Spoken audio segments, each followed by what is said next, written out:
Class 8 Hindi व्याकरण। आपका first lesson है भाषा और व्याकरण। तो कल हम लोगों ने क्या पढ़ा, चलिए डाल लेते हैं हम एक नज़र कल पर कि कल हम लोगों ने क्या पढ़ा। तो कल हम लोगों ने पढ़ा भाषा। भाषा वह समर साधन है जिसके द्वारा हम अपने भावों और विचारों का आदान प्रदान करते हैं। भाषा के रूप भी देखे कि भाषा के दो रूप हुए, मौखिक भाषा और लिखित भाषा। मौखिक भाषा, जो भाषा हम मुख से बोलते हैं उसे मौखिक भाषा कहते हैं। इसे कथित या उच्चरित भाषा भी कहा जाता है। लिखित भाषा, लिखित भाषा में हम देखें भाषा के लिखे हुए रूप को लिखित भाषा कहते हैं। यह भाषा का स्थायी रूप होता है जो भाषा को सुरक्षित रखता है और उसे मानक स्वरूप प्रदान करता है। तो अब हम देखते हैं भाषा की विशेषताएं। भाषा भावों और विचारों को प्रकट करने वाले ध्वनि संकेतों का एक समूह है। ये समस्त ध्वनि संकेत एक व्यवस्था के अंतर्गत आपस में बंधे होते हैं। इन्हीं ध्वनि संकेतों के द्वारा शब्दों और फिर उनसे वाक्यों का निर्माण होता है। भाषा का एकमात्र उद्देश्य विचारों या भावों का आदान प्रदान करना है। इसमें बता रहे हैं कि भाषा का एकमात्र उद्देश्य होता है विचारों या भावों का आदान प्रदान करना, और इन्हीं ध्वनि संकेतों के द्वारा शब्दों और फिर उनसे वाक्यों का निर्माण होता है। कह रहे हैं कि इन्हीं ध्वनि संकेतों के द्वारा ही शब्दों का और फिर शब्दों से वाक्यों का निर्माण होता है, वाक्य बनते हैं। तो ये समस्त ध्वनि एक व्यवस्था के अंतर्गत आपस में बंधे होते हैं। पहले वर्ण होता है, फिर सार्थक वर्णों से सार्थक शब्द बनते हैं और सार्थक शब्दों से ही सार्थक वाक्य बनते हैं। तो हम कह सकते हैं कि भाषा भावों और विचारों को प्रकट करने वाले ध्वनि संकेतों का एक समूह है। तो अब हम चलते हैं आगे। तो देखिए,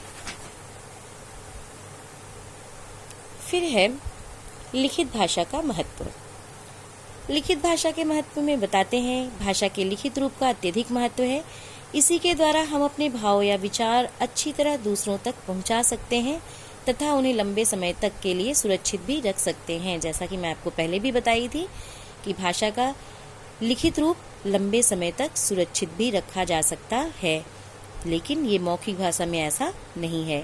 मौखिक भाषा में हम जैसे बोलते हैं वो वाक्य, वो बात वहीं पे ख़त्म हो जाती है, लेकिन लिखित भाषा में क्योंकि उसका लिखित रूप रहता है, वो लिखा जाता है, वो सुरक्षित रहता है, वो हमेशा के लिए उसको हम सुरक्षित रख सकते हैं।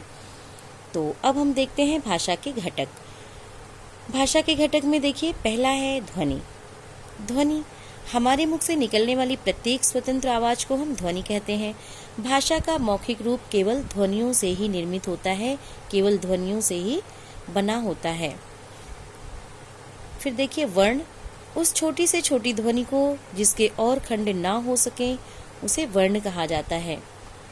तो वर्ण के हम कोई और खंड नहीं कर सकते हैं, जैसे आ, उ, क, थ, ह आदि। शब्द, वर्णों के स्वतंत्र सार्थक समूह को हम शब्द कहते हैं। यानी कि वर्णों के स्वतंत्र सार्थक समूह को हम शब्द कहते हैं। जैसे इसमें देखिए एक उदाहरण भी दिए हैं, आपको बताए हैं भारत। भारत में देखिए भारत, भारत एक शब्द है। भारत, भारत शब्द का जब हम वर्ण विच्छेद करते हैं तो देखिए ऐसे इस तरह से होगा। इसका भा में नीचे हम हलंत लगा दिए। हम जानते हैं कि व्यंजन वर्णों को हम हमेशा स्वर वर्णों की सहायता से ही बोलते हैं, और जब हम वर्ण विच्छेद करते हैं तो देखिए व्यंजन वर्ण से हम स्वर वर्ण को अलग कर देते हैं। तो जैसे ये है भा, भा में नीचे हम जब हलंत लगा दिए तो ये आधा हो गया, ये व्यंजन वर्ण है। जब हम इस व्यंजन वर्ण में जब हलंत लगा देते हैं तो ये आधा हो जाता है, तो इस व्यंजन वर्ण से ये स्वर वर्ण अलग हो गया। इसी तरह रा भी है, रा में जब हम हलंत लगा दिए तो ये व्यंजन वर्ण आधा हो गया और इसमें से स्वर वर्ण अलग हो गया। और इसी तरह से ता भी है, ता में जब हम हलंत लगा दिए तो ये आधा हो गया और इसमें से इसका स्वर वर्ण अलग हो गया। तो इस तरह से बन गया भारत। तो ये था भारत का वर्ण विच्छेद। तो अब हम चलते हैं पद की तरफ कि पद क्या है। स्वतंत्र रूप में वर्णों का समूह शब्द होता है, जैसे भारत, देश आदि। परंतु जब उन्हीं शब्दों को वाक्यों में प्रयोग कर दिया जाता है तो वे पद कहलाते हैं। जैसे भारत हमारा देश है, तो इसमें जो ये शब्द आए हैं ये सब अलग अलग पद कहलाएंगे। इस वाक्य में भारत हमारा देश है, इस वाक्य में जो ये शब्द आए हैं ये इसमें अलग अलग पद कहलाएंगे। तो इसमें आया प्रत्येक शब्द एक एक पद है। तो ये था आपका पद।